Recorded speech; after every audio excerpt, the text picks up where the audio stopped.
కృష్ణా జలాల పంపిణీలో కేంద్రం నిమ్మకు సైలెంట్ గా ఉంటుందని విమర్శించారు మంత్రి తుమ్మల.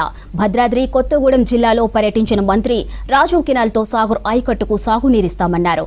ఇక సీతారామ ప్రాజెక్ట్ పంప్ హౌస్ లిఫ్టులతో గోదావరి జలాలు తరలిస్తున్నామని వివరించారు.